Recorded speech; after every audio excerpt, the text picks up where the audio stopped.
les entretiens des patriotes. Bonjour à tous, heureux de vous retrouver. Aujourd'hui, numéro spécial, l'interview de Bertrand Scholler, où il y a un invité de marque dans ses entretiens.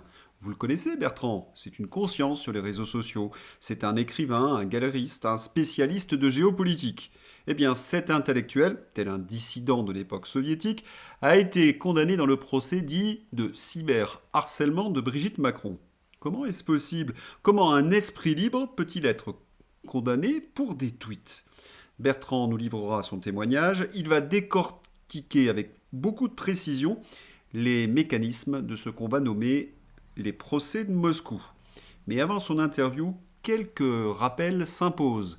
Dans la presse, cyberharcèlement des peines exemplaires pour s'en prendre à Brigitte Macron dans 24 matins et dans toute la presse mainstream. Les journalistes ont choisi leur camp, celui du pouvoir. Ce n'est pas en lisant les articles, la presse aux ordres, que vous serez informé de la violence envers les prévenus et d'un procès qui bafoue tous les principes de la loi.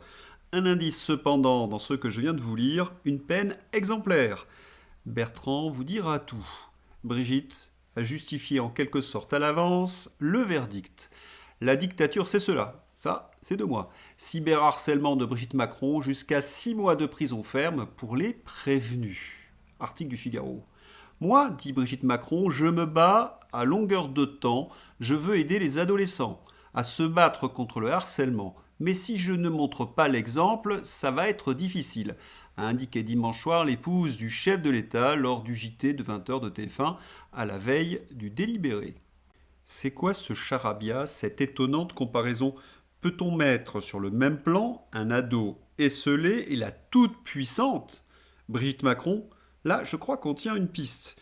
Le détournement de la loi. Bertrand nous expliquera ce phénomène. Et le bilan du procès est exprimé par Alba Ventura. Tolérance zéro contre les cyberharceleurs de Brigitte Macron. Des gens sont allés jusqu'à dire que l'écart d'âge entre Emmanuel et Brigitte était un crime. Faut-il faire un rappel à la loi, à Alba Ventura, article 227-25 du Code pénal? Le fait pour un majeur d'exercer une atteinte sexuelle sur un mineur de 15 ans est puni de 7 ans d'emprisonnement et de 100 000 euros d'amende. Circonstances aggravantes, article 227-26, exemple, autorité sur la victime, comme un professeur. L'effondrement de toute éthique journalistique, de toute honnêteté intellectuelle, et même si c'est subjectif, de toute décence. C'est exactement cela, c'est ce qu'incarne Ventura Alba. Bertrand mettra en lumière les mécanismes de cette intimidation que l'on sent à travers les propos de cet attaché de presse de l'Élysée et de la divinisation de Brigitte Macron. Pourtant, la loi est assez claire. Cyberharcèlement contre Brigitte Macron, des peines de prison inédites.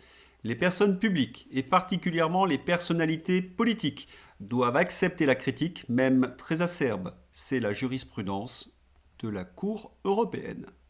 Vous imaginez les conséquences? Comment peut-on informer si toute information sur une personnalité publique peut être jugée par celle-ci comme cyberharcèlement? C'est la grande question. Bertrand va y répondre. Allez, c'est à toi Bertrand. Bonjour Bertrand, j'en ai vraiment très heureux, c'était même un privilège de te recevoir dans ces entretiens pour parler de ce qu'on va nommer, entre guillemets, ta mésaventure. Tu es arrêté. Quand ça d'ailleurs? Tu subis une Alors, je arrestation? suis arrêté, je crois que c'est le 9 ou 10 décembre. Alors, je mémorise pas quand ça me concerne les dates très précisément. Ce que je peux te dire, c'est que c'est un matin, à 6 heures du matin, j'entends tambouriner à ma porte. Police, ouvrez la porte. Alors, j'habite dans un immeuble, donc parisien.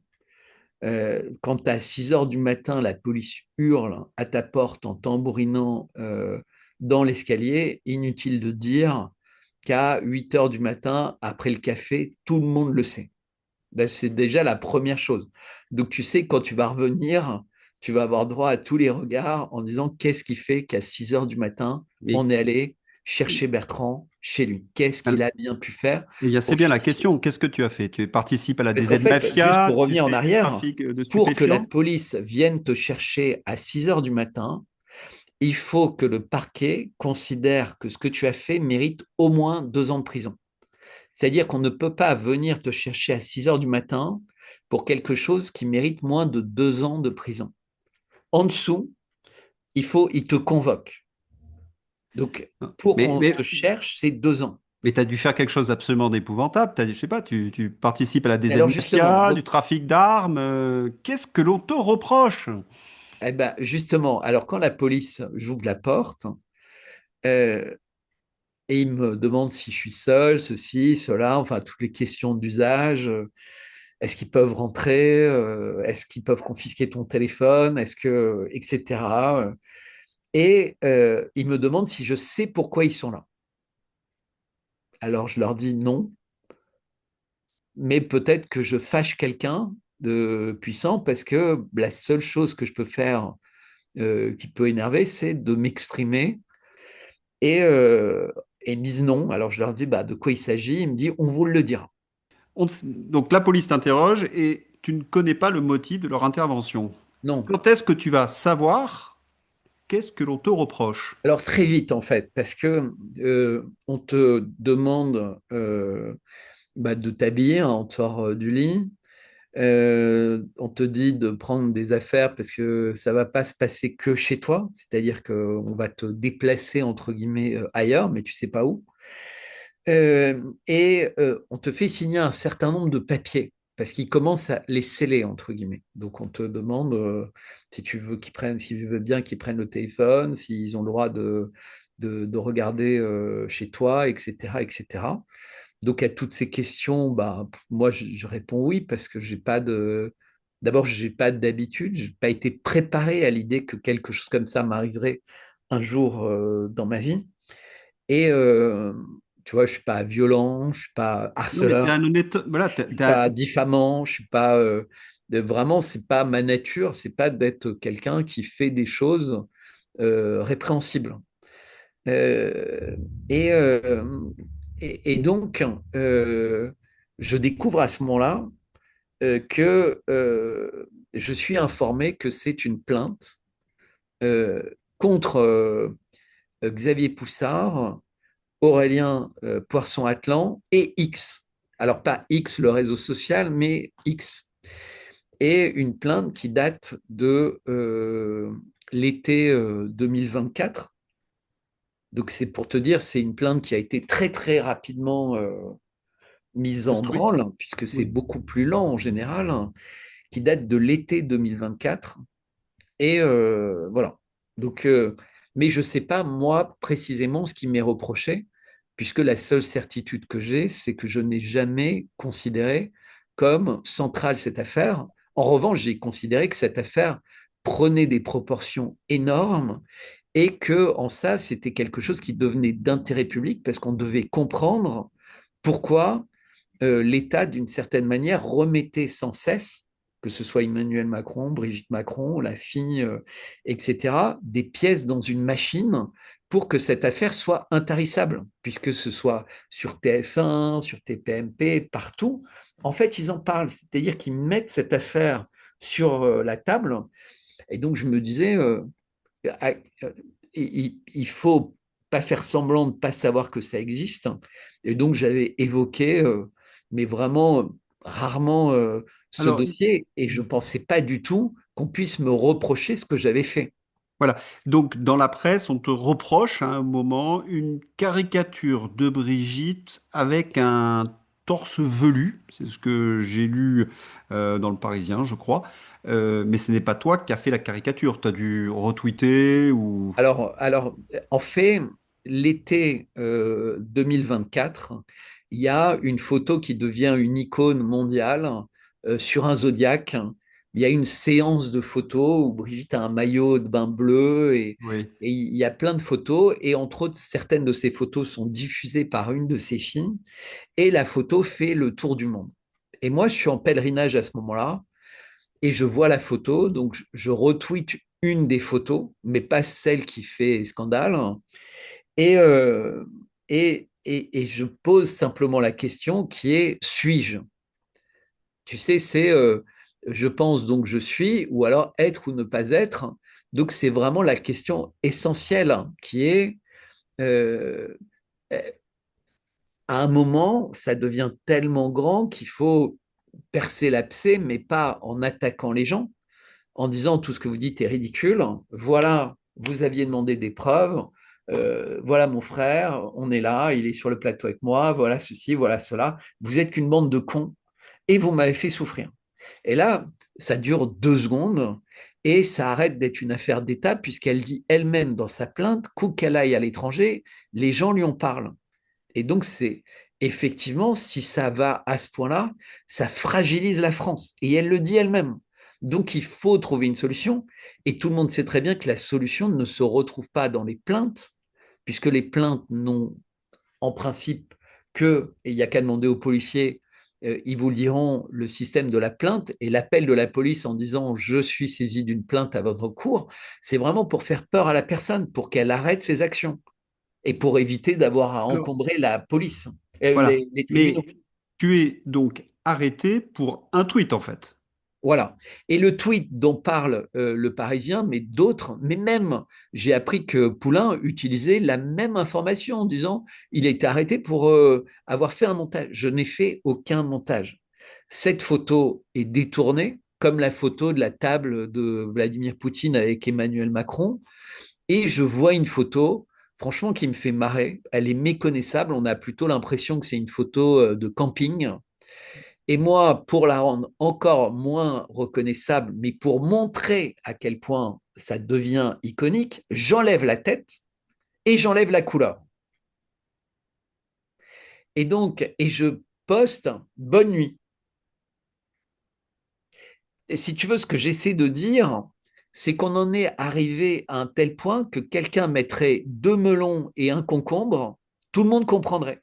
Mais en France, normalement, il y a un droit à la caricature. Il y a des journaux d'ailleurs qui se consacrent à la caricature. Le Canard enchaîné, Charlie Hebdo. Et donc, toi, tu n'aurais pas le droit de te poser une question. Ben, c'est là toute la malice de cette affaire.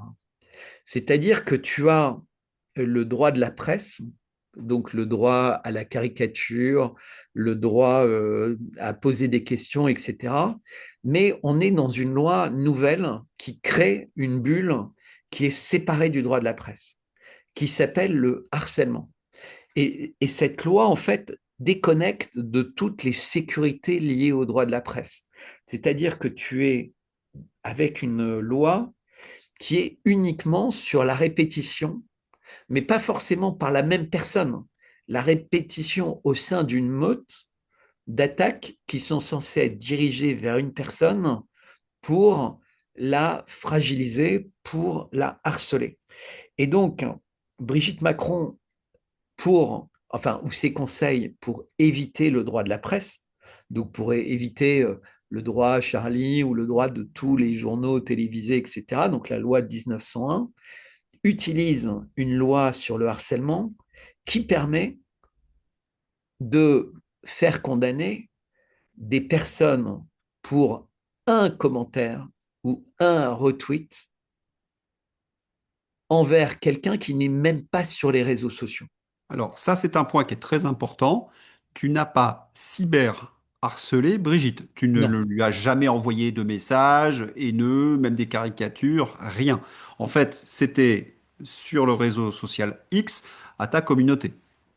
Mais surtout, en fait, j'ai pris, et je le répète, des photos iconiques reprises par tous les grands médias et je n'ai même pas cité Brigitte Macron. J'ai marqué Bonne nuit ou j'ai marqué euh, Suis-je.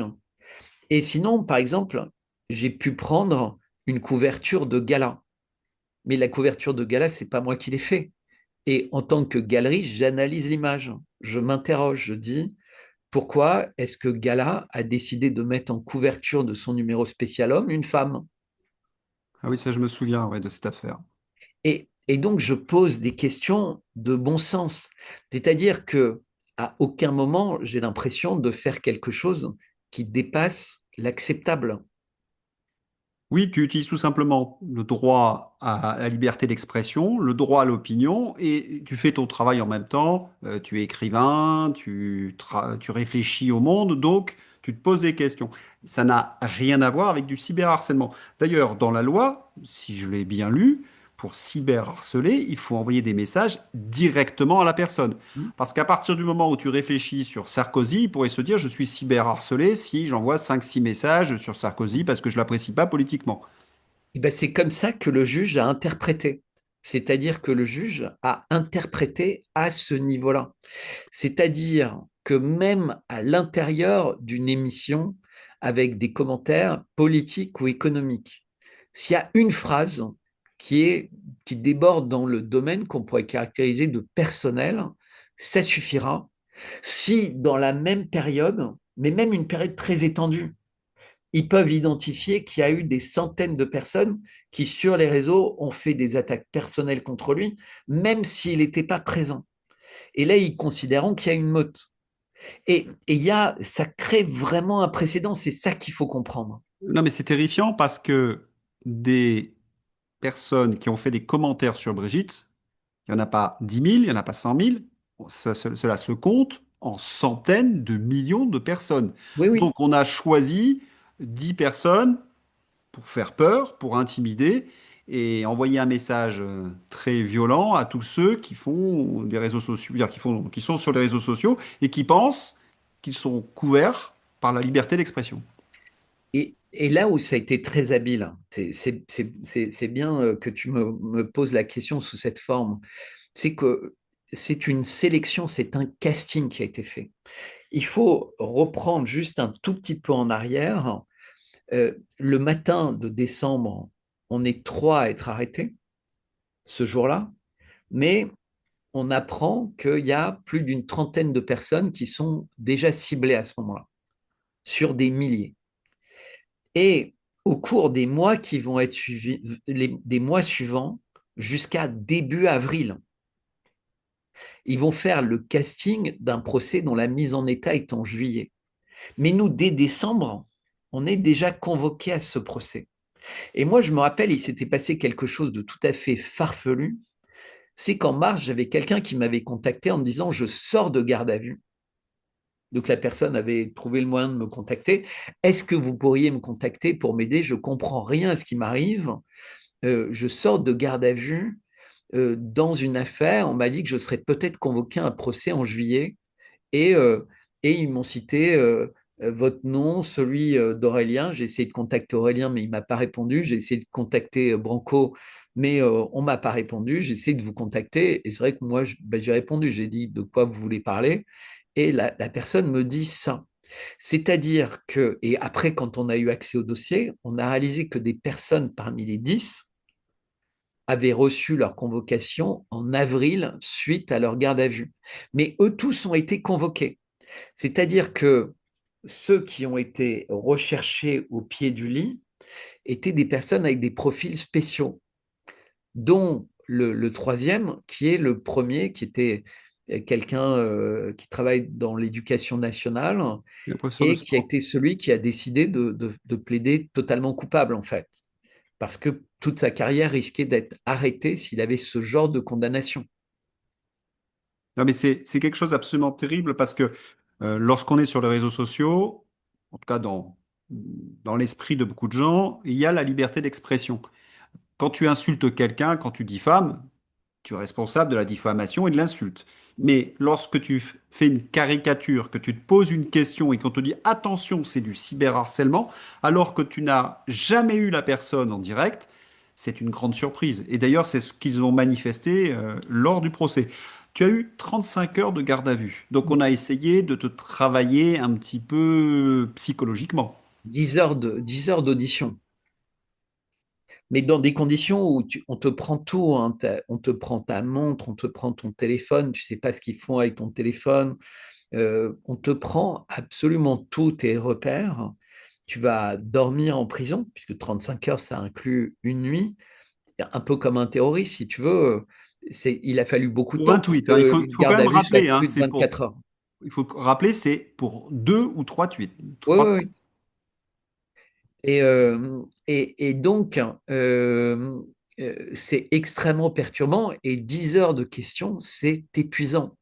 C'est-à-dire 10 heures de questions-réponses avec le côté très impressionnant d'avoir deux policiers, des inspecteurs de la police judiciaire, donc l'élite de la police, et tu sais, et de toute façon, ils ne le cachent pas, que tu as leur patron, que tu as le patron de leur patron, et tu ne sais pas où ça s'arrête au-dessus, qui écoute. Puisque régulièrement, il y a quelqu'un qui appelle pour donner des instructions, d'autres questions qui s'affichent par ailleurs sur l'écran, etc. C'est-à-dire, et j'ai posé la question à mon avocat qui me dit c'est pas quelque chose de classique, mais c'est quelque chose qui peut arriver sous cette forme, entre guillemets. Ah, et lors du procès, j'ai regardé un petit peu ce qui avait été écrit dans la presse, ou voire par Juan Morocco d'ailleurs. Tu as senti que le juge avait décidé que tu étais coupable à travers les questions qu'il t'a posées. Moi, j'ai été frappé par les questions des magistrats.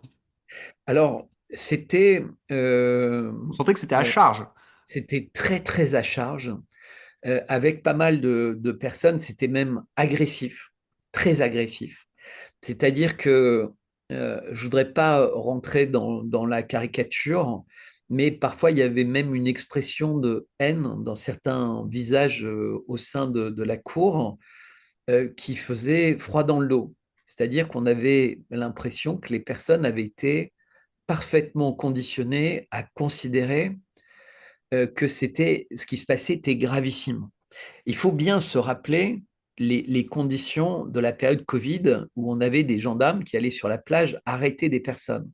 C'est-à-dire que les médias, au cours des jours précédents, peut-être des proches des personnes qui s'occupaient de cette chambre du tribunal, les ont chauffés, peut-être à l'insu de leur plein gré, en expliquant que c'était peut-être une affaire de terrorisme international, puisqu'on avait déjà entendu l'ancien garde des Sceaux exprimer cette piste. Tu sais, ça faisait des semaines qu'à la télé, on avait, la télé, à la radio, dans les grands médias, le fait que on était dans du terrorisme d'État. On n'était même plus, en fait, dans du cyberharcèlement. Il y a Les eu... personnes évoquaient la Oui, volonté de déstabiliser l'État français. oui. Et quelque part, c'était une manière de dire, vous n'êtes attaqué que pour cyberharcèlement, estimez-vous heureux, parce qu'on a plutôt, nous, l'impression que vous êtes des terroristes internationaux Alors, qui le voulaient professeur de... fragiliser l'État français. Voilà, le professeur de sport qui a retweeté une fois, ou le cadre qui a retweeté une fois, c'était un cyberterroriste. Exactement. Mais Donc, il le y avait une mot, sorte d'enflure lexicale. C'était terrifiant. Moi, j'ai regardé de nombreuses interventions de journalistes, mais quand j'ai débuté cet entretien, j'ai parlé de la DZ Mafia, mais la DZ Mafia à côté, c'était rien. ouais. Vous étiez vraiment la lie de l'humanité qu'il fallait un peu, en quelque sorte, purger la France de ce genre de comportement. Et là, je retrouve exactement ce qu'on entendait dans les fameux procès de Moscou. C'est-à-dire que vous étiez des terroristes, vous travailliez pour une puissance étrangère, etc. Il faut purger donc le pays de ce genre de profil. Et dans une démocratie, normalement, on ne devrait même pas entendre le début de ce raisonnement. Mais ce qui est euh, encore plus frappant, euh, c'est qu'il se passe la même chose dans plusieurs grands pays européens au même moment. Et aux États-Unis, il y a une tentative de faire la même chose. Et tu sais, les Twitter Files l'ont montré, la France est à la manœuvre. Et ce n'est pas que la France, c'est Macron en personne, c'est ce qui a été démontré dans les Twitter Files, qui C'est semble, l'accusation. Alors, il faut bien préciser pour ceux qui nous écoutent, cette accusation est formulée par Elon Musk et par Pavel Durov, oui, oui, le et par patron de Telegram. des journalistes américains très sérieux qui ont eu accès au dossier Mm. et qui ont expliqué la mécanique. C'est-à-dire qu'au début, pour attendrir, entre guillemets, X, les filiales de X, ça commence par des gardes à vue des patrons des filiales. Donc les patrons des filiales sont convoqués en tant que réseau social et on leur annonce qu'ils sont mis en garde à vue. Donc imagine, tu es quelqu'un qui est socialement bien implanté, Tu n'es que le patron d'une filiale qui essaie de bien faire ton job selon des règles, selon la loi, et t'es mis en garde à vue. Et là, il découvre qu'en fait, la garde à vue, c'est ce que démontrent les Twitter Files, c'est pas un procureur ou l'État qui a souhaité ça, ce sont des ONG et qui utilisent la loi Pleven des années 70 pour attaquer Twitter parce qu'il tarde trop à retweeter, à supprimer des contenus à caractère dégradant ou à caractère antisémite ou à caractère révisionniste ou voire à caractère de cyberharcèlement et de harcèlement. Mais c'est toujours dans le même sens. C'est-à-dire que ce n'est que Alors, dans une direction. Dans l'autre direction, il n'y a rien. Et là, les personnes de Twitter expliquent ce qu'elles font, les règles qu'elles ont mis en place, le fait qu'elles font effectivement de la surveillance, mais qu'elles refusent d'être proactives. C'est-à-dire qu'elles refusent, sous prétexte qu'un profil est soupçonné, comme on leur demande, de commencer à le shadowbanner, voire même à le supprimer, sous prétexte qu'un jour il pourrait dépasser les limites de la loi parce qu'il est soupçonné d'être quelqu'un qui l'aurait déjà fait dans des réunions, dans des manifestations ou sur d'autres comptes. C'est-à-dire que X refuse de ce qu'on a de appelé les listes. sanctionner par avance. Oui. Or, la DSA leur demande d'être proactif, c'est-à-dire de sanctionner avant que des personnes s'en plaignent, voire même avant qu'il y ait la possibilité que des personnes se plaignent. Et au début, ils refusent. Ça, c'est l'époque avant Elon Musk, puisque les Twitter Files, c'est avant Elon Musk. C'est-à-dire que le patron de Twitter avant Elon Musk essaie de résister. Et lui-même, à un moment, se retrouve abandonné par les patrons de ses filiales européennes qui disent on ne peut plus. Et donc, ils essayent de transiger. Et la transaction, c'est de dire, ce que leur demandent les ONG, c'est de dire excusez-vous formellement et prenez l'engagement vis-à-vis de nous que vous allez prendre ça véritablement en considération. Et après avoir beaucoup hésité, beaucoup machin, puisque ça a été formalisé en échange écrit, si vous vous excusez, on retire nos plaintes, etc., etc., ils acceptent de s'excuser. Et ils ont à peine fait la lettre d'excuse que les ONG leur disent non, mais en fait, finalement, on ne peut pas retirer notre plainte, on ne souhaite pas retirer notre plainte. Et maintenant, ils ont une preuve, puisqu'ils se sont excusés. Donc, presque la preuve qui leur mentait d'une volonté de nuire de X, puisque X s'excuse, donc c'est qu'ils ont le sentiment, malgré toutes les formules. Et donc X se dit, mais c'est épouvantable. Si tu veux, ça rappelle ce qui arrivait aux Russes quand on leur dit l'OTAN n'avancera pas chez vous. Exactement. Mais ils mentent, ils manipulent. Mais je voudrais revenir sur ces ONG. En France, elles ont eu vraiment pignon sur rue dans les années 80, début des années 90, parce que ça a été installé par le Parti socialiste Hmm. pour mettre en place le politiquement correct. Exactement. Et on a vécu sous cette terreur intellectuelle du politiquement correct. Et Et ça là, n'a jamais diminué. oui, le X avait permis de briser en quelque sorte leur emprise sur la liberté d'expression. Et comme ils voient qu'ils sont en train de perdre la bataille, ils essaient de supprimer, ni plus ni moins, le média qui permet cette liberté d'expression.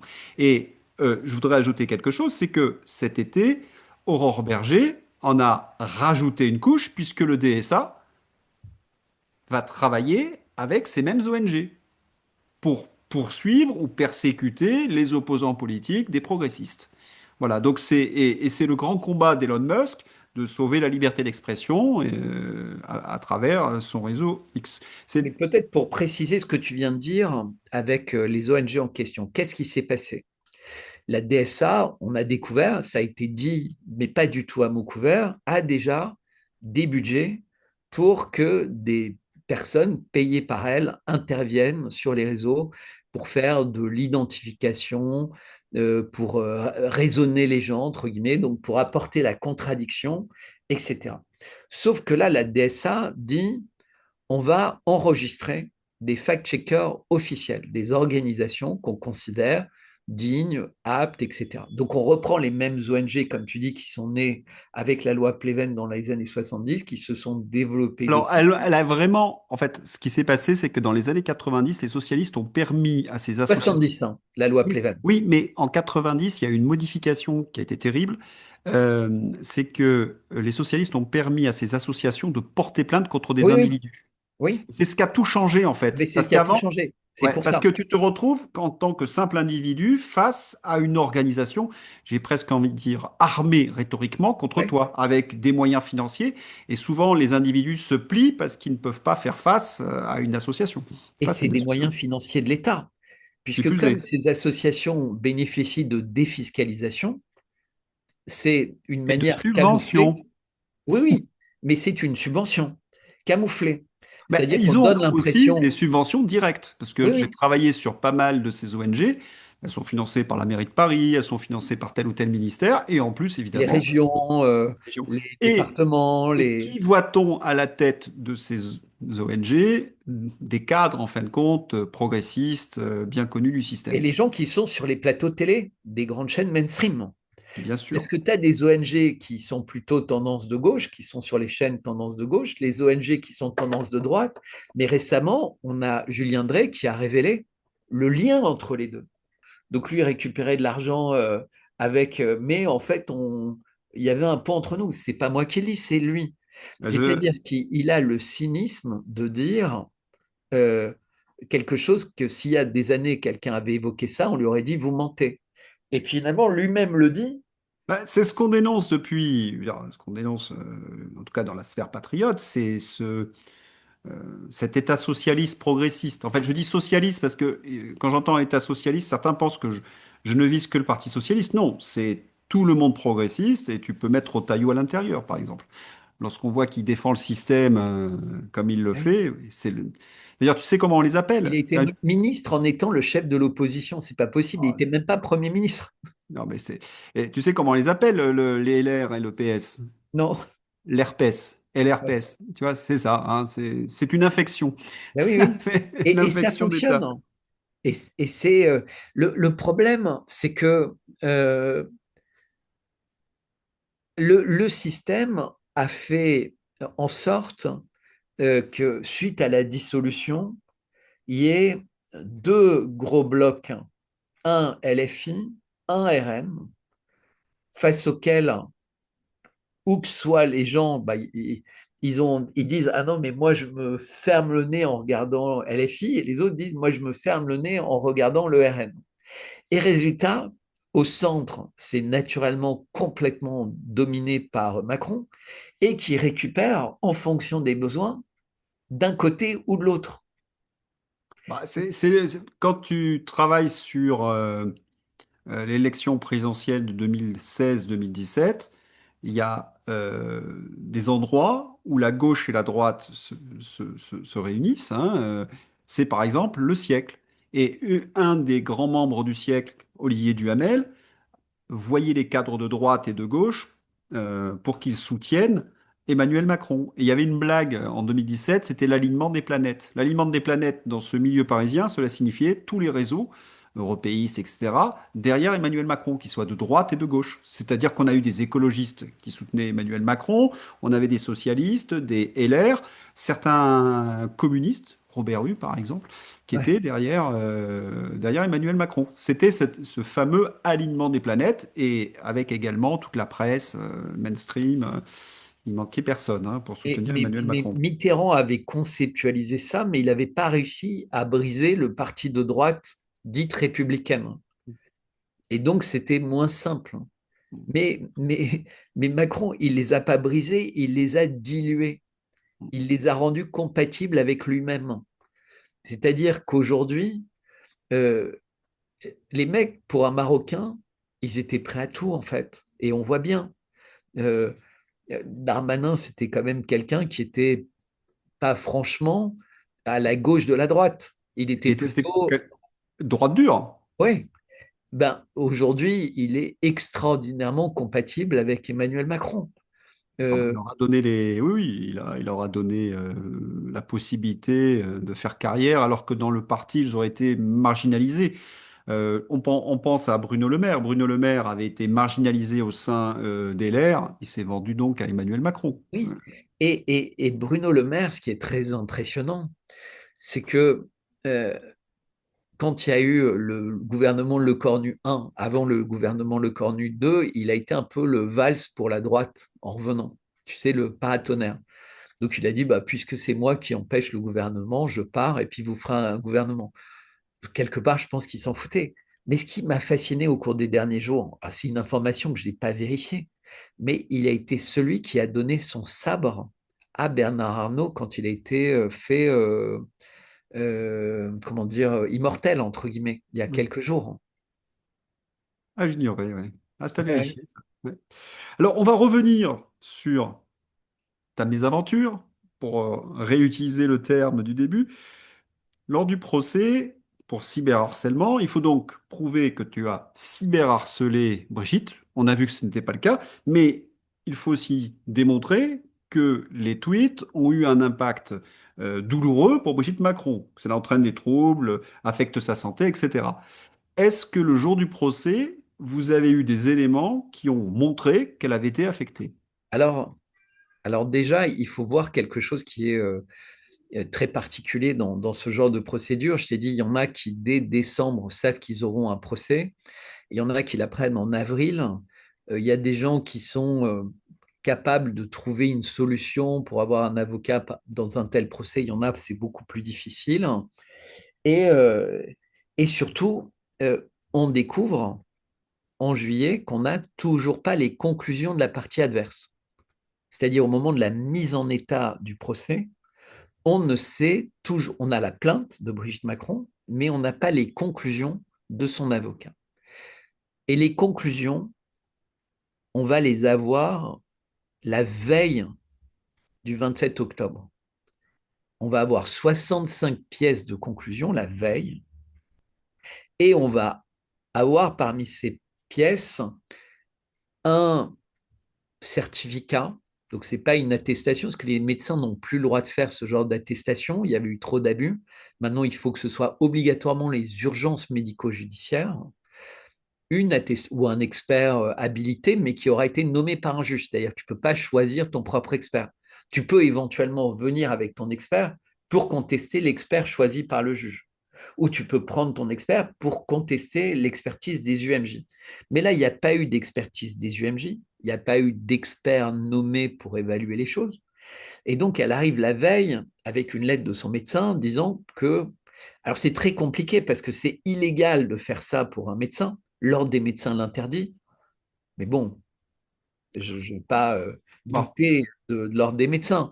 Mais en tout cas, on n'avait pas le temps entre le moment où les pièces ont été envoyées à 11h30 du soir, la veille du procès, et le procès pour obtenir une contre-expertise, au moins dans la formulation de ce qui était écrit. Oui, et une contre juridique cette Oui, fois-ci. oui. Voilà. Et donc ça, c'était pas possible. Et puis il y avait trop de choses, si tu veux, 65 pièces. Et on apprend le matin même que la fille viendra. Et donc pareil, les avocats découvrent ça, qu'elle viendra le lendemain témoigner, pas le jour même. Donc elle va venir le lendemain. Donc évidemment, les médias ne s'intéressent plus qu'à la parole de la fille de Brigitte, qui va venir pour parler de l'évolution de l'état de santé de sa maman. Et donc, on n'est pas du tout dans le cadre précis de la loi, puisque la loi demande que ce soit les urgences médico-judiciaires et qu'il y ait un lien de cause à effet. Et ce que la fille va dire, c'est que la dégradation de la santé de sa maman date de 2001. Or, tous les tweets qui ont été mis en cause sont dans une période de 2023 à 2024. Et dans mon cas, ils datent même d'après la plainte qui a lieu en été, et moi, mes tweets datent de septembre. Et donc, on se dit, mais elle est très particulière, cette loi, puisqu'elle va permettre de sanctionner des personnes pour des tweets dont les conséquences sont d'avoir provoqué une dégradation de la santé, avant même qu'il n'ait été écrit, puisque Ah, c'est Minority Report, hein, là. ouais, ouais, et moi, je suis incriminé pour des tweets qui datent d'après, pardon, la plainte. Donc, Alors, tu te dis, mais c'est surréaliste. il Mais faut il semble que surtout, la loi permette absolument tous ces excès, en fait. voilà, d'après mes sources, le, le livre qui donne les pistes de ce qui se passe dans ce procès, c'est le livre de Xavier Poussard, Devenir Brigitte. Or, à ma connaissance, Xavier Poussard n'a jamais été poursuivi pour diffamation. Donc, pour ceux qui ont lu le livre, c'est mon cas, à chaque fois qu'il affirme quelque chose, c'est sourcé. Comme si les Macron avaient peur d'affronter Xavier Poussard parce qu'ils seraient obligés de révéler l'escroquerie Brigitte. Est-ce que toi, lors du procès, tu as vu quelque chose? Est-ce que vous Alors, avez parlé de alors ça, Xavier Poussard? là, ta question, je vais répondre légèrement différemment. C'est-à-dire que pendant les 10 heures d'interrogatoire, d'abord, je découvre que la plainte est une plainte contre Xavier Poussard et Aurélien Poisson-Atlan et X. Donc, sont désignées deux personnes pour leur activité sur X. Or, pour connaître les deux personnes, ce que j'ai reconnu d'ailleurs dans les interrogatoires me concernant, euh, en tout cas concernant Xavier Poussard, je ne l'ai jamais vu faire de harcèlement. Il s'exprimait au travers d'un média fait document. À l'époque, il n'avait pas de compte personnel, donc c'est une société morale au travers de laquelle donc il y avait, tu vois, cette dualité. Est-ce que il était incriminé en tant que directeur de la rédaction de Faits et Documents, mais c'était pas lui, en tant que journaliste de Faits et Documents. Donc c'était quelque chose d'assez compliqué, donc c'était pas très clair. Mais en tout cas, il était reproché à ces deux personnes d'être ceux nommément accusés par Brigitte Macron et qui justifiaient ça. Et Xavier Poussard va être totalement absent. Mais Il il va n'est pas pas être là. pour... Oui, il ne veut pas être là, mais Non, d'après... non, non, il est pas là. C'est-à-dire que, en principe, un tel procès aurait dû commencer une fois que Xavier Poussard pouvait être parmi ce procès. C'est-à-dire que ce procès, quelque part, n'a pas de sens sans Xavier Poussard. Eh bien, c'est là où tu vois le génie de cette procédure, c'est qu'elle n'a pas besoin d'avoir l'accusé principal.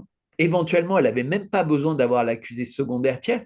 Il suffisait de sélectionner des personnes qui correspondaient à un casting qui allait pouvoir faire passer le message au monde entier à de la prison si on touche à la personnalité la plus puissante de France.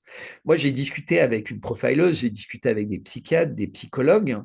Le profil des harcelés et des harceleurs, dans 99,99% des cas, c'est toujours le même. Le harcelé, c'est quelqu'un d'isolé, c'est quelqu'un de fragile, c'est quelqu'un qui a quelque chose qui intéresse des harceleurs. Ils veulent le faire chanter, ils Non. veulent obtenir des avantages. Et le harceleur est quelqu'un qui fait ça à visage couvert. Il ne veut pas qu'on sache qui il est, par définition, puisqu'il sait que le harcèlement, c'est pas quelque chose de bien. Donc, c'est quelque chose qui est caché. Et il se trouve que parmi les 10 personnes, je suis le seul et unique qui a toujours communiqué avec son propre nom. Et c'est vrai que ce n'était pas le cas d'Aurélien, puisqu'il était avec un Exotiquement. pseudo et pendant toute cette période, il ne se montrait pas. Et bon, Amandine Roy, ce n'est pas son nom. Oui. Et petit à petit, en fait, elle était connue avec ce nom. Sinon, tous les autres utilisaient des pseudos. C'est-à-dire qu'ils pensaient avoir l'écran du pseudo qui a manifestement été cassé. Et Mais du coup, alors, je voudrais juste revenir sur le pseudo. non, mais Euh, c'est important pour moi. Oui, oui, non, mais C'est c'est très que c'est important pas pour toi, du mais tout le profil d'un oui, d'un- d'un mais il n'a harceleur rien de d'être harceleur. Tu public. n'avais... Non, mais On est et d'accord. donc c'est que j'ai été choisi pour d'autres raisons. Oui.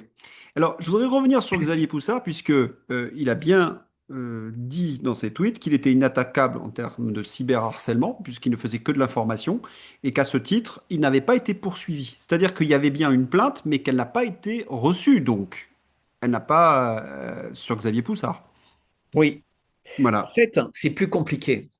il y a Xavier Poussard. euh, je vais dire quelque chose de très précis pour comprendre. Xavier Poussard n'a pas du tout été désolidarisé des 10 personnes, puisque assez vite, il y a eu des communications entre lui et absolument tout le monde, puisqu'il était même prêt éventuellement à intervenir, soit en visioconférence, soit même, mais il ne voulait pas le faire dans n'importe quelle condition. Et il expliquait qu'il y avait un problème de droit au fait qu'étant la personne principale incriminée, il ne soit pas là. Mais il avait recommandé, lui et son conseil, à un autre conseil, pas le mien, mais qui était le conseil principal dans ce dossier, pas de l'autre accusé principal. Il lui avait dit, attends l'audience et tu pourras obtenir l'ajournement de l'audience parce que je ne suis pas là. Et en fait, l'avocat en question n'a pas été patient. Tu vois, on a l'avocat d'en face qui donne ses pièces à la dernière minute. C'est de la stratégie. C'est pas bien, c'est vraiment mal, mais c'est autorisé. Et donc, parfois, si tu as un atout important, tu attends le moment opportun pour le sortir, puisqu'il dire bah, on ne comprend pas ce procès a lieu sans Poussard, ça n'a aucun sens. Sauf qu'en fait, il fait la demande en juillet. Et que fait la police immédiatement? Elle demande l'interrogatoire de Xavier Poussard dans le cadre de cette affaire en Italie. Et Oui, je donc me rappelle. Xavier se retrouve quelques jours après la demande interrogée, et donc ils sont rentrés dans le cadre du droit. C'est-à-dire qu'ils l'ont interrogé et ils décident qu'en fait, il n'a pas besoin d'être joint à cette procédure. C'est Donc quand quand même. il va être réclamé d'enlever Poussard, ils diront, bah, vous avez bien fait de réclamer, mais on a respecté la loi, on l'a convoqué, on l'a entendu, Ah, mais c'est il n'a fou. rien à faire dans cette Ah, procédure. mais c'est complètement fou. Dans la presse, Alors que s'il n'avait pas été interrogé, vu qu'il était le premier incriminé dans la plainte, il était, le procès devait être ajourné jusqu'à ce qu'il fasse ça. mais- Et donc, ça aurait mis 1 ou 2 ans de plus. Et donc, tout aurait pu paraître encore plus ridicule, puisque le temps était l'essence, puisque c'était une guerre de communication. oui, C'est-à-dire qu'il y avait une communication massive dans les médias une semaine avant le procès. Tu avais BFM qui faisait des émissions d'1 heure et demie le dimanche soir, qui sont repassées au milieu du procès, tout le monde. Et donc, en fait, il y avait un moment stratégique pour dire non, ça ne peut pas avoir lieu. Ensuite, il y avait un deuxième moment qui était de dire on a les pièces trop tard, on découvre cette attestation médicale, on apprend que la fille vient, et les avocats disaient ben, nous, on n'est pas en mesure de plaider, vous voulez nous faire plaider, mais on refuse. Et donc, on part avec nos clients, avec les prévenus. On ne peut pas accepter, compte tenu de l'intensité de la pression médiatique, de l'absence de Xavier Poussard, des dossiers qui nous ont été remis à 11 heures. Tu sais, en principe, le juge donne droit automatiquement à cette demande. Sauf que ce qui se passait, et c'était le côté extraordinaire de ce casting, c'est qu'il y avait un certain nombre de personnes qui étaient là avec des avocats commis d'office, qui ne voulaient pas du tout que le truc dure très longtemps parce qu'ils n'étaient pas payés pour ça, ou qui avaient été tellement détruits parce qu'ils étaient dans la fonction publique ou autre, qu'ils étaient là pour plaider coupables et ils n'avaient aucune envie que ça dure pour être exposé plus longtemps. Et donc, il n'y avait pas de solidarité. C'est-à-dire qu'on était dans le cas du dilemme du prisonnier, dans lequel un camp sait très bien comment l'autre camp va réagir. C'est-à-dire le camp des prévenus n'avait aucune possibilité d'être solidaire puisque les prévenus avaient été choisis pour se tirer entre les pattes les uns des autres. et d'ailleurs, il n'y avait que 10 prévenus. Oui, il Ça n'y en aussi, avait pas 30, il n'y en avait pas 50, c'est mais très il n'y en très avait malin pas non parce que plus 10, 3. c'est difficile de réunir des gens, de faire une classe action, Dieu sait quoi. Oui. Non, Oui. mais parce qu'en fait, ils voulaient créer l'idée qu'il y avait dans les 10 des leaders et des suiveurs. Donc, ça rendait encore plus détestable ceux qui étaient présentés comme leaders. Et ça a montré que les autres, parce qu'en fait, ça, c'était le sous-procès contre les réseaux sociaux. C'est-à-dire qu'il y a des personnes qui ne se rendent pas compte, et c'est ce que le procès qu'ont bien fait les médias, c'est regarder ces gens qui ont des gros comptes. Ils ont entraîné des gens qui avaient des petits comptes. Et bien, ces gens qui se sont laissés entraîner par ces gens méchants qui avaient des gros comptes et qui les ont entraînés, ont leur vie détruite. Donc, arrêtez d'aller sur les réseaux sociaux parce que vous risquez aussi d'être entraîné par des gourous qui vont vous détruire leur vie. Et donc, dans les familles, tu as les parents, les femmes ou les enfants qui vont dire à leurs parents un peu complotistes, entre guillemets, arrête d'aller dans les réseaux, tu vas te retrouver en prison. C'est exactement, c'était une véritable manipulation, on a bien compris. Ce procès, c'est une manipulation, une intimidation, et avec tous les messages qui ont été repris par les journalistes aux ordres. Je voudrais te faire réagir sur le propos du juge qui a estimé que vous avez pris, donc certains ont pris 6 mois de prison, avec sursis, je crois, Ouais, 6 mois de prison ferme. Il y en a un qui a ferme. eu 6 mois de 6 mois de prison prison ferme, ferme. c'est délirant. Et il a dit donc ce sont des propos donc sur X dégradants, malveillants et insultants. Comment Ouais. tu réagis, toi, à ce verdict du juge? Mais je vais te dire, ça c'est vraiment, moi j'étais et je- sur Internet, sur X régulièrement. Et je dois reconnaître qu'il y avait beaucoup de propos d'une vulgarité euh, que moi, j'apprécie pas. Moi, je suis pas du tout Charlie. Ah, moi non Les plus. dessins de Charlie, c'est pas mon truc. Et il y avait sur les réseaux vraiment ça. Et je craignais ça.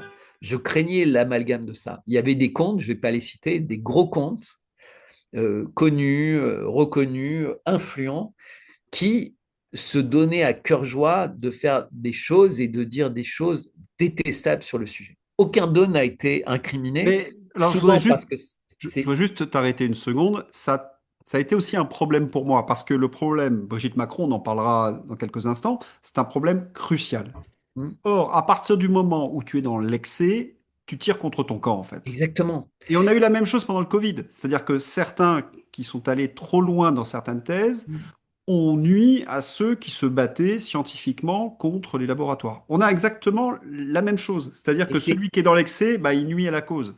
et c'est pour ça que moi, c'était un sujet auquel je ne touchais pas, parce que je savais qu'il y avait ce risque très fort d'amalgame. Le seul moment où j'ai évoqué ce sujet, mais pas sur le plan du genre ou quoi que ce soit, mais sur le plan d'une photo qui devient iconique, ou le plan d'une enquête de Candace Owens qui devient mondiale, puisque c'est les deux sujets. À un moment, Candace dit, il va y avoir des millions de personnes qui vont enquêter. Et donc, moi, je pose la question, est-ce qu'il y en a qui vont enquêter?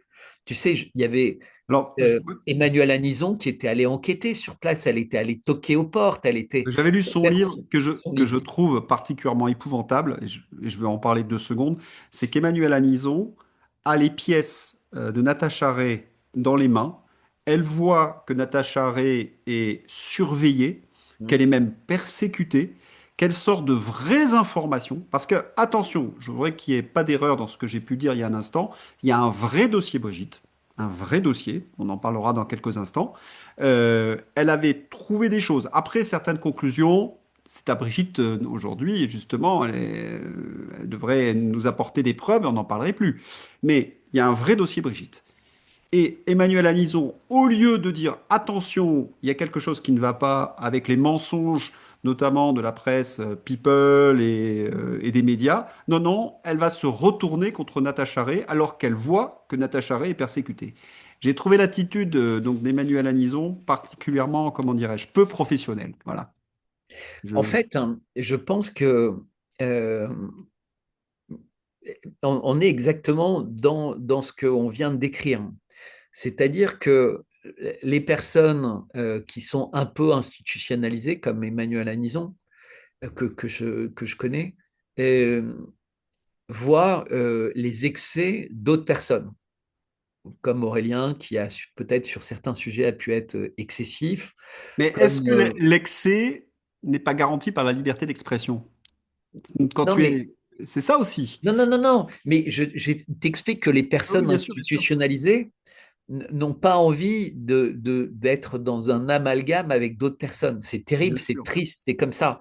Mm. C'est-à-dire que euh, je sais que ce sont des personnes qui se sont rencontrées, entre guillemets. Je crois que Emmanuel Anison et Aurélien ont même beaucoup échangé. Mais tu sais, quand Dominique Strauss-Kahn avait eu tous ces problèmes avec l'affaire Sarkozy, tu sais, l'affaire Mm. Clearstream, on n'imagine pas la pression que tu subis dans ces moments-là. Et il y a beaucoup de gens qui étaient proches de cette famille. Je ne sais pas si c'est vrai, je ne sais pas si c'est factuel, mais j'avais découvert à l'époque un mot qui était le syndrome de la tourette. C'est-à-dire que quand quelqu'un de puissant, à une époque, subitement, est sous une pression terrible, il peut devenir très excessif dans ses réactions. Et on dit les gens deviennent volcaniques. Et Mhm. donc, moi, j'ai la chance d'avoir un caractère très calme, mais je pense que d'autres personnes qui sont peut-être moins calmes peuvent devenir euh, invivables pour leurs proches. C'est une des conséquences d'être attaqué par le système. Bien sûr, bah, C'est-à-dire que, tu perds pied, tu voilà, peux tomber en dépression, tu es euh, harcelé par le système. tu es C'est-à-dire qu'en harcelé, fait, c'est terrible. les victimes numéro un, puisque comme tu as dit, les grands médias, tout le monde, si tu veux, les mêmes qui disent que euh, euh, Morandini est innocent, que machin, machin, tous sont innocents, que Sarkozy est innocent, sauf à prouver qu'il est coupable, les mêmes nous ont condamnés avant même le début du procès. C'est-à-dire que on est face à un deux poids, deux mesures inimaginable qui terrifie nos familles, qui nous terrifie nous-mêmes, parce qu'on ne sait pas se battre face à une telle puissance, face à des lois qui ont été créées pour nous empêcher Ah, pour nous d'avoir la détruire. moindre chance de nous en tirer. Alors, je voudrais revenir sur ce que je t'ai dit tout à l'heure, dégradant, malveillant et insultant. Ce qui me gêne dans cette formule, c'est que, par essence, toute critique peut être jugée dégradante ou malveillante, voire insultante. Toute caricature peut être jugée dégradante, malveillante et insultante. Je Exactement. donne un exemple récent. Charlie Hebdo a fait une couverture avec les grillés ou les brûlés font du ski, en référence à Crans-Montana. Bon, c'est une qui est absolument infecte, mais il y a la liberté, on l'a cité tout à l'heure, de la presse, de la caricature, et c'est ce qui fait que normalement on est en démocratie, de pouvoir utiliser ce genre de choses. D'accord? Ouais. Donc, dégradant, malveillant et insultant, ce n'est qu'un point de vue. Est-ce que cela peut être celui d'un juge et de la loi? C'est ça qui me dérange. Qui peut En juger fait, qu'un il tel faut. propos est dégradant, malveillant, à partir du moment où on est sous la liberté d'expression? C'est ça qui, moi, me terrifie. Parce que n'importe quel propos qu'on a pu tenir a pu peut-être être jugé par certains comme dégradant, malveillant ou insultant. Alors, Qu'au niveau de la c'était loi, j'ai demandé, hein, c'est subjectif. Là, c'est une... c'était très intéressant parce que comme on est face au tribunal correctionnel pénal, donc les avocats des prévenus sont des pénalistes. Et donc, c'était intéressant parce qu'ils ont des personnes qui arrivent chez eux avec des dossiers de cyberharcèlement. Vraiment, du cyberharcèlement euh, dur. Mais la première chose qu'ils leur disent, c'est avant d'aller faire quoi que ce soit, aller aux UMG et demandez-leur de faire un certificat. Et dans 80% des cas, les gens n'y vont pas parce qu'ils n'ont pas envie de se retrouver à poil devant un psychiatre qui va les regarder sous toutes les coutures, puis qui va leur faire un truc psy pour voir si physiquement ou euh, psychiatriquement, entre guillemets, ils ont été atteints. Pour que, en bonne conscience, la personne dise non, atteinte zéro ou atteinte 5 jours d'ITT, d'interruption totale de travail, ou 8 jours, ce qui est gravissime, ou 20 jours ou 90 jours.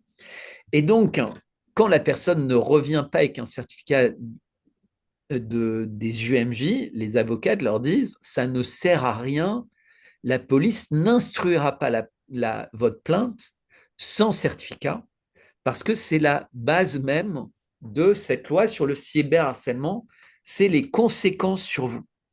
Et donc, quand on prend la plainte de Brigitte Macron, le commissaire divisionnaire qui se déplace chez elle pour prendre sa plainte, lui dit plusieurs fois, est-ce que vous souhaitez qu'on vous prenne rendez-vous aux UMJ? Puisqu'il est vachement emmerdé de prendre une plainte sans certificat des urgences médico-judiciaires pour un cyberharcèlement. C'est-à-dire qu'il a besoin de qualifier la plainte. Et ce qui est Et la base légale, dire, voilà, c'est c'est la ça. base légale, hein. Oui. Et, euh, et elle refuse. Ah Et bon. quant à la femme du président de la République que tu vas auditionner à l'Élysée te dit non, à moins d'être très courageux,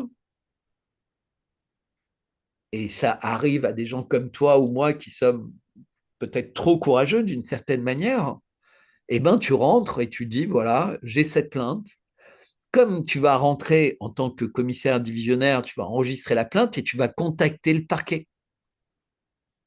Et tu vas dire je suis emmerdé, je n'ai pas de certificat des UMJ. Mais le parquet va dire attendez, ça, c'est pas votre problème. Moi, je décide que vous allez instruire cette plainte. Et je décide que vous avez même des pouvoirs étendus pour instruire cette plainte. Si vous avez besoin de budget pour mettre sur écoute, pour... Vous avez tout ce que vous voulez. Ah, mais c'est complètement dingue. Là, on parle de tweets et on a la machine judiciaire, la machine euh, Politique, médiatique, politique. économique, toutes les machines se mettent en branle. Voilà. Pour deux, trois tweets. Oui. C'est là où je reviens sur mon expression. On est vraiment sur un procès de Moscou. Alors, Et évidemment, attends, je vais te dire quelque chose de plus vicieux. C'est-à-dire que quand quelqu'un dit, comme je l'ai exprimé, mais en disant à quel point justement moi ça me gênait les excès. Mais quand quelqu'un pour se défendre dit mais il y avait énormément de tweets sur ce sujet qui étaient plus vulgaires, qui étaient le piège dans lequel évidemment les magistrats essayaient espéraient que la personne tombe. Et ben donc la personne lui disait ah mais donc vous aviez conscience qu'il y avait quelque chose de très lourd dans le sens de Brigitte Macron. Et c'est-à-dire que le fait de savoir que c'était un sujet sale devient une circonstance aggravante pour toi puisque tu sais que ça a lieu. Et même en étant gentil ou limité ou circonspect, tu ajoutes de l'eau à un moulin. Et là, tu peux leur poser la question, leur dire, mais pourquoi alors vous avez arrêté quelqu'un qui avait commenté un tweet très violent qui est dans les CD, pourquoi vous n'avez pas arrêté celui qui a fait le tweet très violent? Et là, ben, c'est le parquet qui a décidé. Nous, on est les juges, on nous a apporté ce dossier à juger. Donc, on va juger ce dossier. On n'est pas le parquet qui a décidé d'instruire ou le commissariat de police qui a décidé alors, d'instruire tel ou tel cas particulier. je voudrais juste revenir sur un point qui est très important. C'est la personnalité même de Brigitte Macron. Brigitte Macron est divinisée par la presse. J'ai bien utilisé le terme divinisée, c'est-à-dire que c'est une intouchable. On n'a pas le droit de la critiquer puisque on peut être poursuivi pour cyberharcèlement, alors que c'est une personnalité publique. Une grande partie des tweets contre Brigitte Macron ont été écrits, en tout cas ceux que je trouve les plus intéressants, pour remettre en cause le narratif qui a été produit en 2016-2017, la présentant comme un idéal féminin. Un idéal féminin, elle est belle, selon cette presse, elle est élégante, sans être tape à l'œil, c'est une brillante intellectuelle. Je prends les éléments de langage qui ont été distribués à la presse. C'est la femme rebelle qui casse les codes et en même temps, c'est une mère admirable. Euh, on peut, en tant que citoyen, on est vigie citoyenne, remettre en cause tout ce narratif. On peut, selon un point de vue, la trouver pas forcément belle ni élégante, brillante intellectuelle, on ne connaît pas réellement ses diplômes d'ailleurs. Ses fréquentations sont assez étonnantes, hein. Je ne sais pas si Bernard Montiel ou Aria, comment il s'appelle, Atiban, ce sont de brillants intellectuels. Ce seraient des choses sur lesquelles on pourrait se questionner.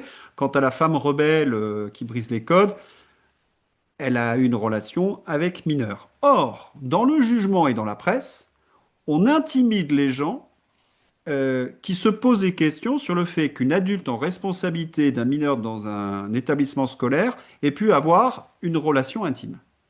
C'est-à-dire qu'on n'a plus le droit de dénoncer cette relation.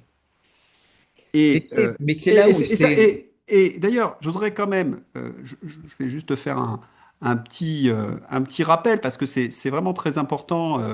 Là, je le mets sur mon ordinateur, sur un document qui est vraiment fondamental.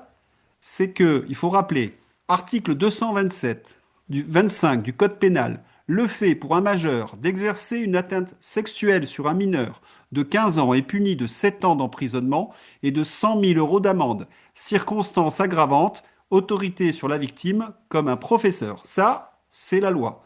Et vous avez des journalistes comme Alba Ventura qui expliquent que tous ceux qui disent ce genre de choses harcèlent Brigitte Macron. C'est-à-dire qu'aujourd'hui, la réalité devient du cyberharcèlement. Et mettre en parallèle tous ceux qui ont été victimes bah, de ce couple.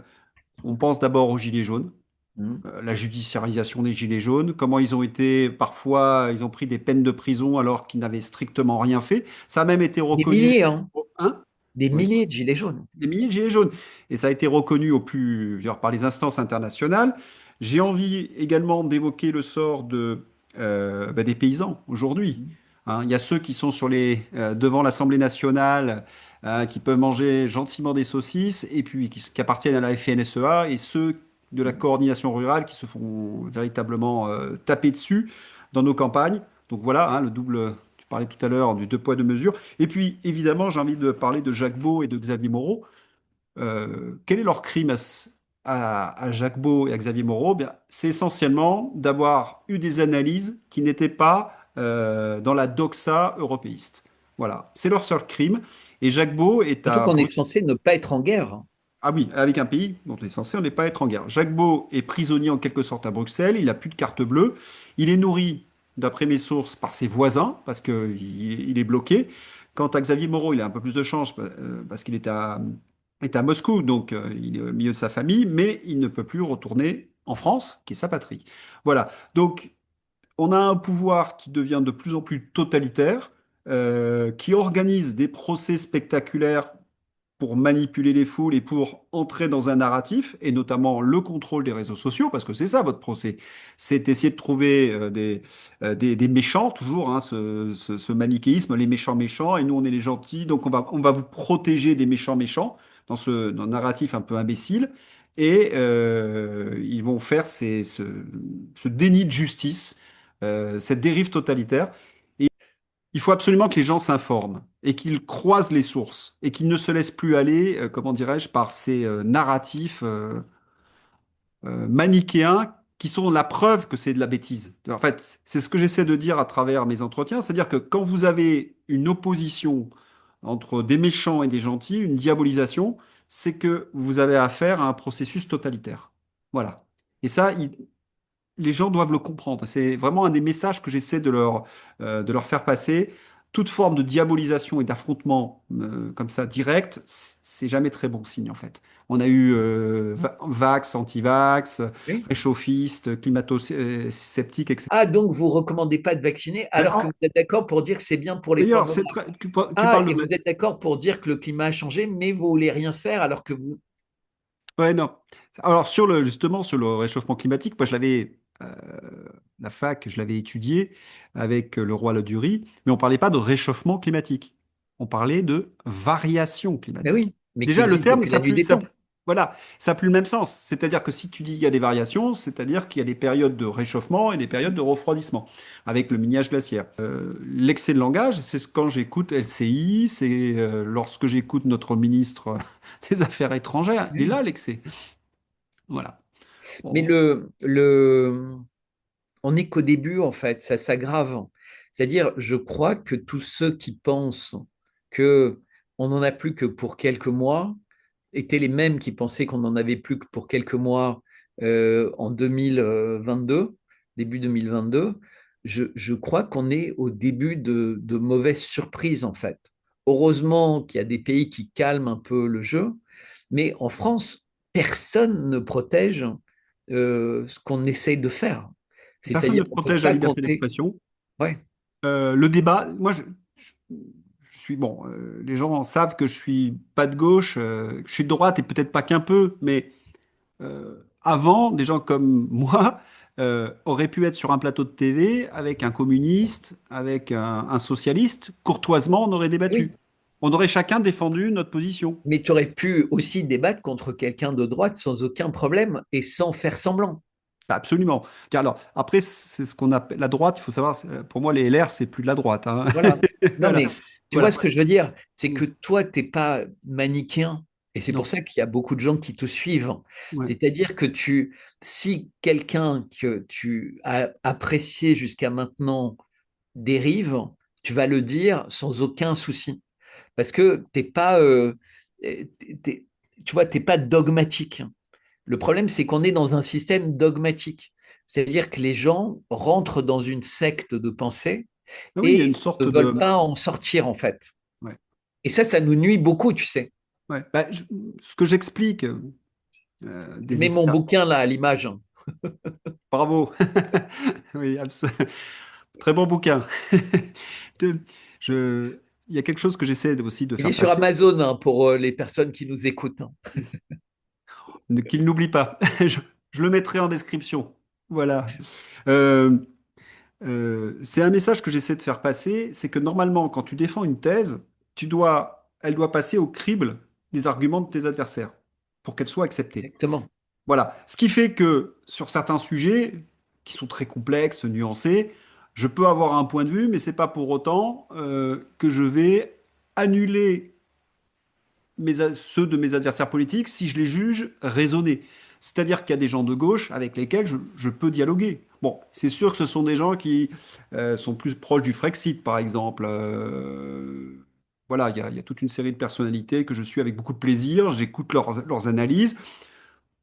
Il m'arrive de les corriger ou de les nuancer, mais voilà, je peux avoir un dialogue. Mais à partir du moment où tiens, tu as en face de toi une sorte de secte avec toute une série de mots précis parce qu'ils vont te diaboliser, bon, il n'y a plus de dialogue possible. C'est fini, quoi. Voilà. Est-ce que tu veux avoir un petit mot pour terminer cet entretien là qui dure depuis Bah, presque une écoute, heure quarante-cinq, moi, ce que je qui a été tiens à dire, passionnant, hein? moi, ce que je tiens à dire, c'est que d'abord, je te remercie. Je crois qu'on s'est parlé pour la première fois il y a 3 ans au téléphone. On a eu Ouais. l'occasion de se croiser une fois. Et tu as réussi pendant cette période à pas changer. C'est-à-dire, tu es resté la même personne parce que tu travailles sur un sol qui est solide, en fait. Tu as des fondations dans ta manière d'aborder les choses qui sont solides. Et ça, j'apprécie beaucoup.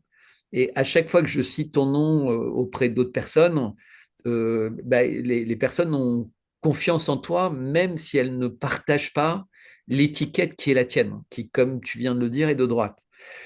Ensuite, tu es un Alors, des rares qui oui. continue à évoquer les sujets dits dangereux, mais parce que tu ne le fais jamais avec de mauvaises intentions, ce qui, je le répète, a toujours été mon cas.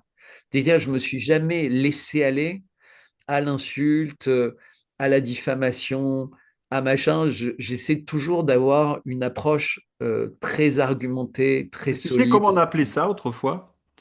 C'était mes maîtres à la Sorbonne, hein. C'est l'honnêteté, ce qu'on Ah appelle oui, l'honnête homme. C'est-à-dire que oui, tu écoutes le point de vue de l'autre, tu le respectes, le débat courtois. C'est pas toujours facile quand on a affaire à, parfois en face, des gens mal intentionnés. Mais voilà, c'est ça l'honnêteté. Essayer de, quand on a une information, je me dis, j'essaie de comprendre.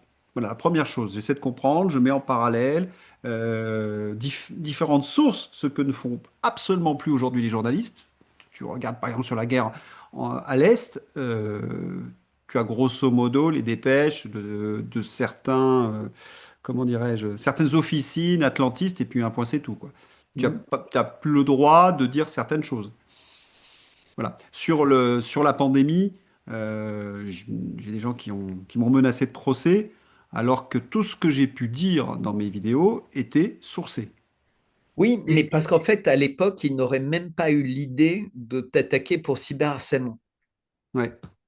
Non, mais c'est ça. Donc moi, j'ai une petite carte aujourd'hui dans ma poche que je ne donne pas encore, qu'ils essaient. Ils seront face à quelque chose de surprenant. Voilà. Je ne dis pas laquelle. Euh, En tout cas, je crois qu'on fera une émission spéciale sur mon livre. euh, Bah, avec plaisir. dans quelques jours ou semaines, j'espère, parce que j'ai besoin de tous les soutiens possibles. Il y a beaucoup de personnes qui suivent pas mes lettres parce qu'ils n'ont pas le temps, mais ils me disent toujours, bah, écrivez un livre.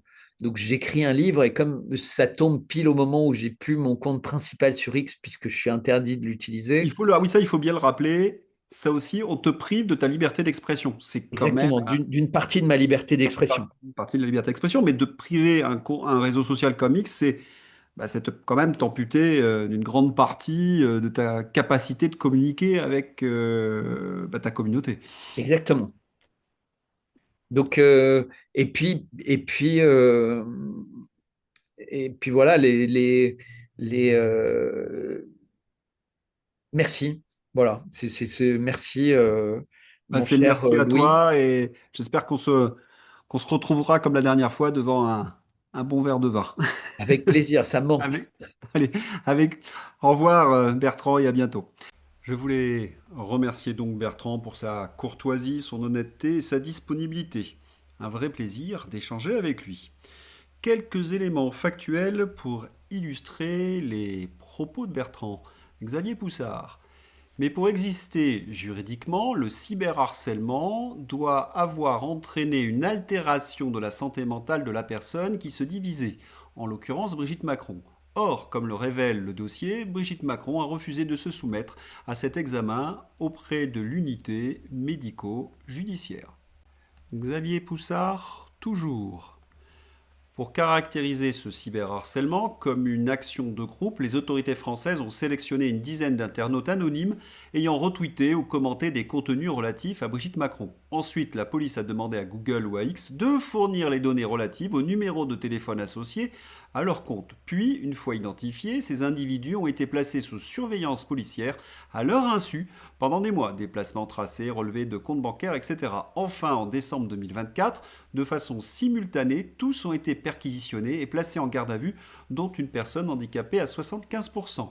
La police leur a alors posé des questions du type Connaissez-vous Xavier Poussard? Pour rappel, cette opération avait été pilotée depuis l'Élysée par le préfet Patrice Faure, directeur de cabinet de la présidence de la République, ce qui constitue non seulement une intervention du pouvoir exécutif sur le pouvoir judiciaire, atteinte manifeste à la séparation des pouvoirs, qui est le socle d'un régime démocratique, mais aussi un détournement des moyens de l'État pour régler une affaire de nature privée, puisque Brigitte Macron ne bénéficie d'aucun statut particulier en France où le statut de première dame n'existe pas. C'est quand même fascinant. Xavier Poussard a écrit un livre, Devenir Brigitte. De nombreux internautes ont commenté ce livre, se sont posé des questions et ce sont eux qui sont poursuivis. Et ce livre, si vous l'avez lu, vous le savez, c'est un livre bien documenté et sourcé. Et l'Élysée, comme un aveu, semble avoir renoncé à poursuivre Xavier Poussard. Pourquoi? Car il faudrait étaler sur la place publique deux choses.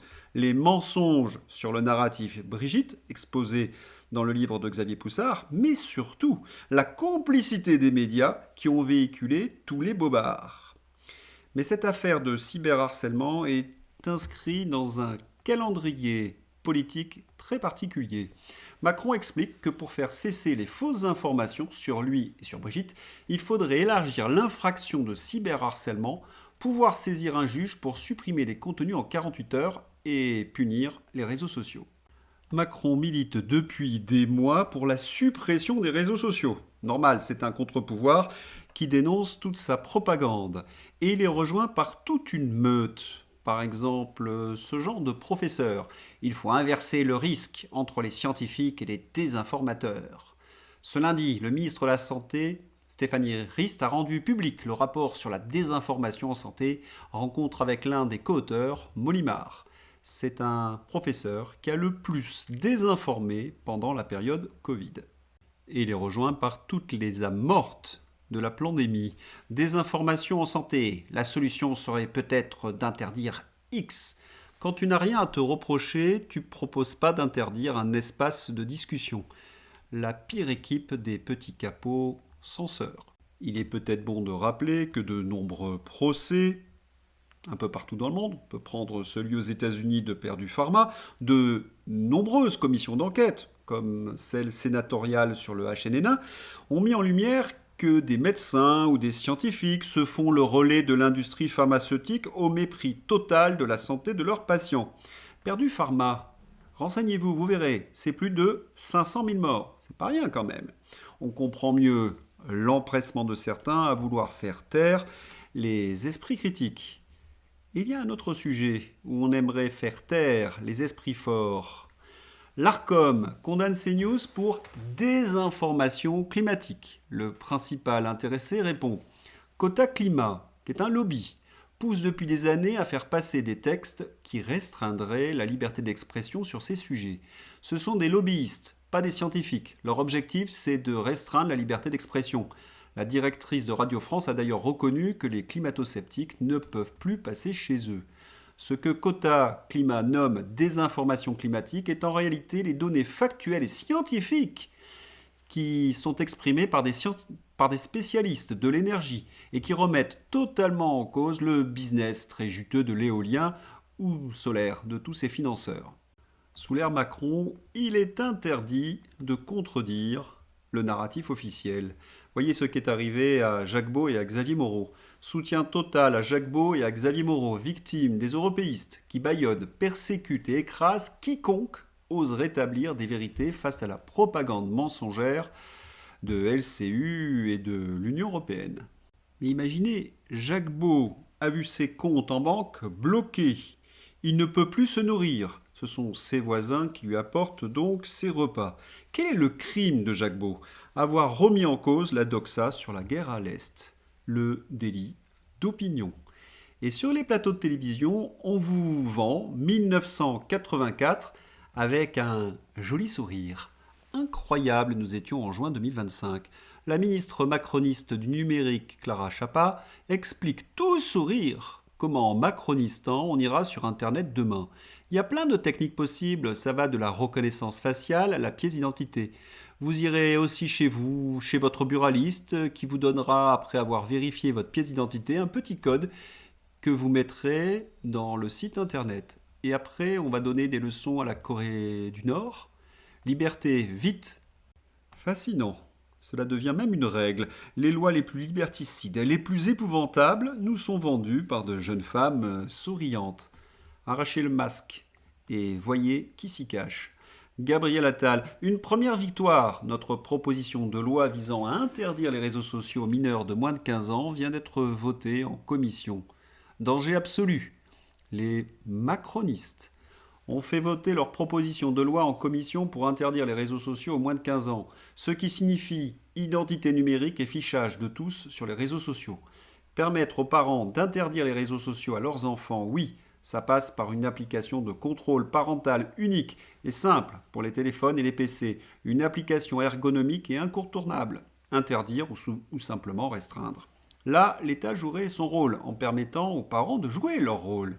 La proposition d'Attal n'est qu'une manipulation pour ficher tous les Français, sous prétexte de protéger les enfants. On a vu comment ils protègent les enfants de l'ASE où les gamins se prostituent par dizaines de milliers. On pourrait également ajouter, est-ce que nos enfants sont protégés des produits stupéfiants? Le narcotrafic explose. Heureusement, en Europe et dans le monde, il y a un soulèvement contre ces mesures liberticides. Alerte Info, sous la pression populaire et de l'opposition, Keir Starmer abandonne l'identité digitale qu'il voulait mettre en place. En France, les macronistes veulent mettre en place l'authentification pour aller sur les réseaux sociaux et personne pour l'instant ne bouge. Voilà, c'est tout pour aujourd'hui. N'hésitez pas à soutenir et à diffuser cet entretien, il est vraiment très important. Allez, au revoir, à bientôt.